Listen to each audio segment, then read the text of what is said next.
pour ce léger retard indépendant de notre volonté. Mesdames et messieurs, bonsoir et bienvenue dans ce journal.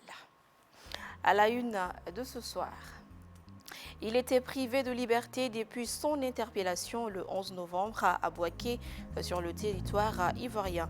L'artiste Youssouf Tapo est libre depuis ce vendredi. Le natif de la Venise malienne s'est aussitôt rendu au Haut Conseil des Maliens de Côte d'Ivoire qui s'est investi pour sa libération.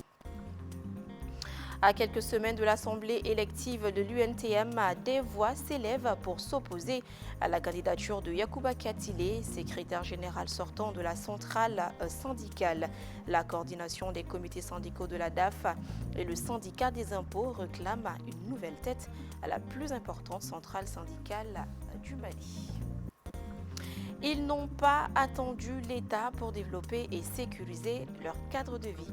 Les habitants de Souleymane Bougou viennent d'installer des caméras de surveillance aux 3 carrefours de leur quartier et bitumés des ruelles aussi bien parées de fleurs et d'arbres. Voilà donc pour le sommaire.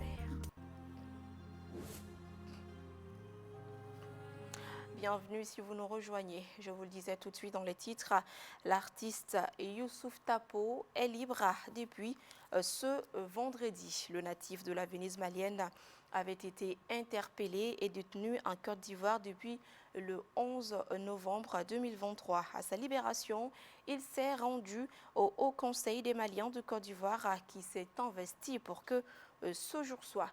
Pour plus d'éclaircissements, je vous propose ici de suivre Moulay Aïdara, président du Haut Conseil des Maliens de Côte d'Ivoire. Il s'exprime ici au micro de notre correspondant Ibrahim Traoré.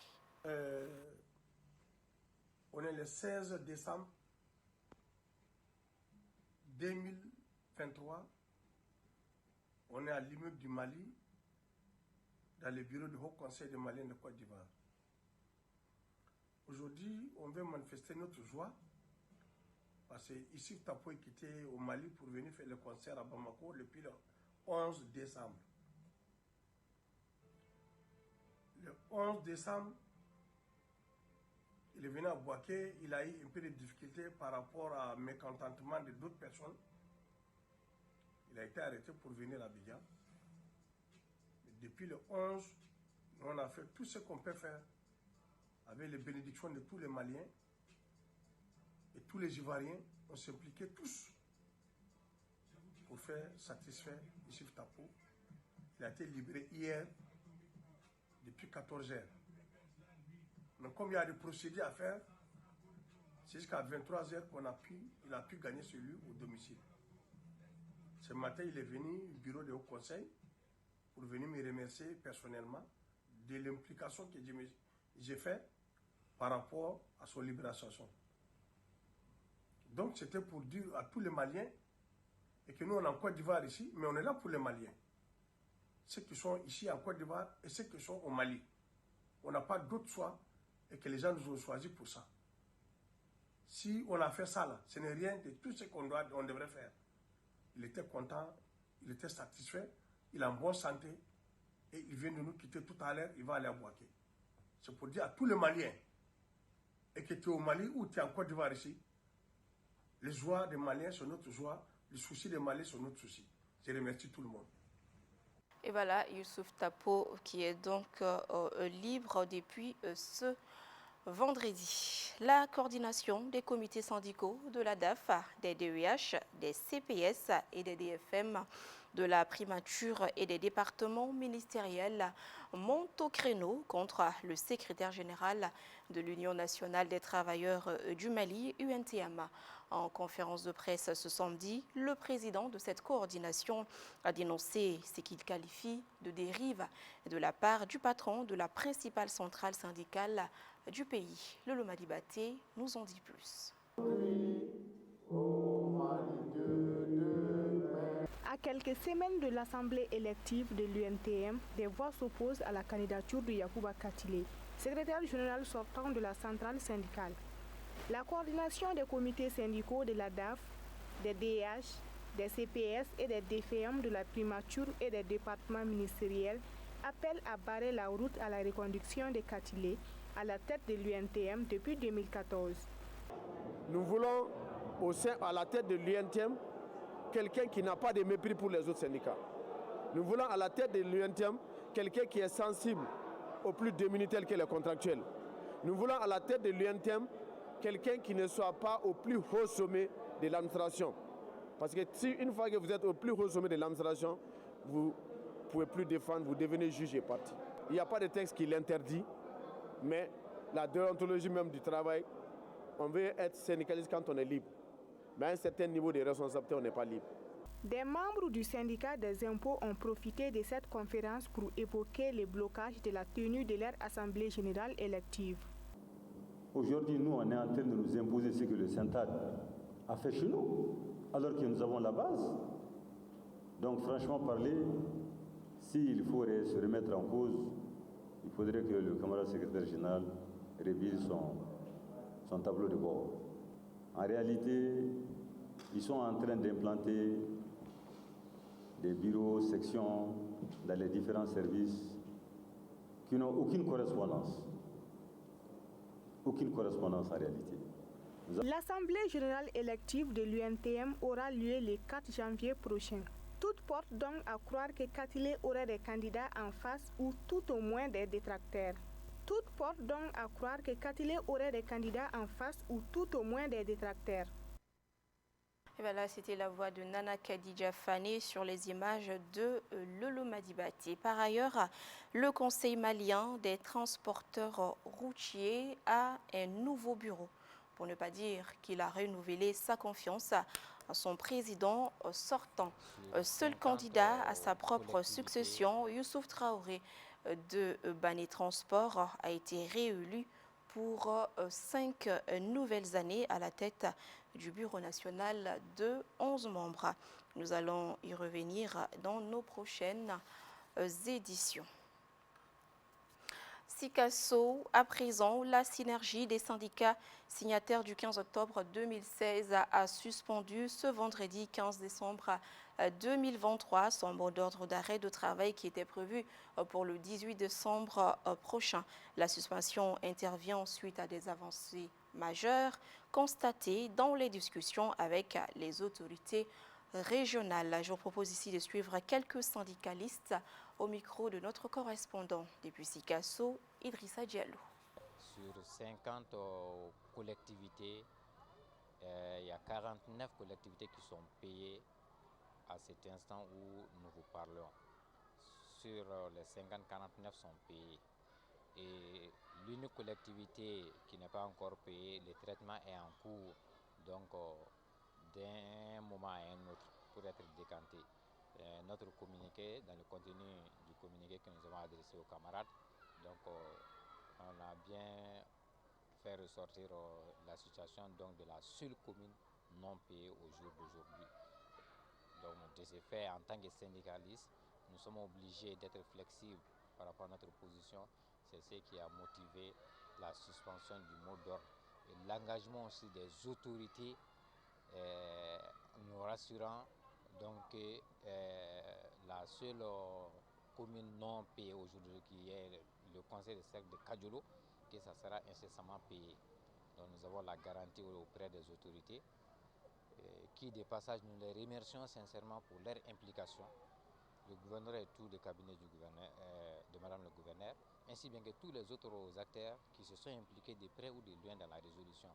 Mais nous sommes quand même vraiment pas dessus, mais voir qu'il nous a fallu, on n'avait pas besoin d'aller à un préavis pour que les camarades soient mis dans leurs droits. Donc je lance un appel une fois de plus aux autorités d'être sensibles à cette question des rappels des enseignants. Hormis le corps enseignant, aucun autre fonctionnaire de l'État malien ne souffre pour être en possession de ces rappels. Nous remercions une fois de plus les camarades aussi qui ont observé donc, le mot d'ordre par rapport à la non-évaluation, parce que dans la correspondance, on avait demandé aux camarades que la non-évaluation prenait effet, donc à partir du dépôt.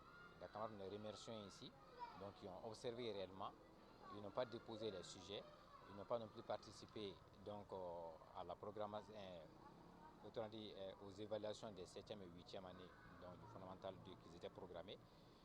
Donc nous les remercions réellement des passages pour leur fidélité et leur engagement syndical. Merci à vous, Renouveau TV aussi, d'être toujours aussi à nos côtés pour porter réellement, pour nous donner l'occasion de pouvoir donner les messages à un certain niveau que nous-mêmes personnellement ne pouvons pas atteindre. Sikasso, nous restons pour parler cette fois santé. Ce samedi 16 décembre 2023 s'est tenue la 21e Assemblée générale statutaire du Conseil national de l'Ordre des sages-femmes du Mali. Et au cours de cette Assemblée générale ordinaire, il a été question des difficultés liées à la formation de ses membres, notamment le déficit de bonne information relative à l'exercice de la profession de sage-femme. La cérémonie a été présidée par Madame la gouverneure de la région de Sikasso, accompagnée de plusieurs autres personnalités de la région. Nous retrouvons bien sûr notre correspondant Idrissa Diallo pour le compte-rendu. Informer, échanger et discuter sur les problématiques de la formation initiale des sages-femmes, socle indispensable de la fonction en vue de fournir des soins de qualité aux populations, telles sont entre autres les problématiques débattues lors de cette 21e Assemblée générale statutaire du Conseil national de l'Ordre des sages-femmes délocalisé à Sikasso. Au Mali, selon l'EDS 2018, le taux de mortalité maternelle est estimé à 325 décès pour 100 000 naissances vivantes. Le taux de mortalité néonatale est de 33 pour 1000 naissances vivantes. Le taux de mortalité infantile, 53 pour 1000 naissances vivantes. Selon l'analyse situationnelle du projet Classroom to Care Intra-Health mené dans quelques écoles privées de formation en santé, les constats et défis clés de la formation initiale de la sage-femme et infirmière en Afrique de l'Ouest sont les suivants. Insuffisance de collaboration entre les secteurs publics et privés, inexistence d'un cadre de coordination entre les différents ministères et services techniques impliqués dans la formation des agents de santé, insuffisance de ressources humaines et matériel de qualité, insuffisance d'organisation de l'enseignement théorique et pratique, absence et non-fonctionnalité des comités internes d'assurance, qualité et d'accréditation dans les écoles. Aucune école n'est accréditée, Madame le gouverneur. Ce cadre d'échange entre les différents acteurs a été salué à sa juste valeur par les partenaires ainsi que les autorités régionales. En tant que gouverneur de la région de Sikasso, je m'engage à travailler main dans la main avec l'Ordre des sages-femmes du Mali en général et de Sikasso en particulier. Nous reconnaissons l'insuffisance de collaboration entre les secteurs publics et privés, les manques de coordination entre les ministères et l'urgence d'assurer les ressources humaines et matérielles de qualité. Je voudrais ici, encore une fois, renouveler l'engagement profond que les Nations Unies, et à travers son agence clé, qui est le Fonds des Nations Unies pour la population, qui est l'agence des Nations Unies qui œuvre pour la santé de la femme, qui est votre agence des Nations Unies, vous, Mali, État membre des Nations Unies, on est là pour vous appuyer, le UNFPA et l'Agence des sages-femmes.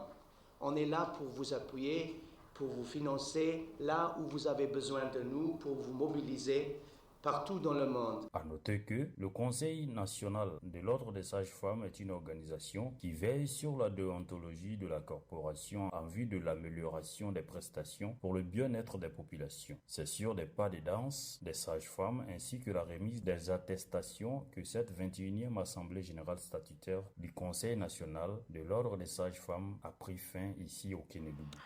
Je vous l'annonçais en début de journal, après 3 années de travaux, l'Association pour le développement de Souleymane Bougou ACI a procédé ce samedi 16 décembre 2023 à l'inauguration de 3 ronds-points équipés de caméras de surveillance et d'un système d'alerte.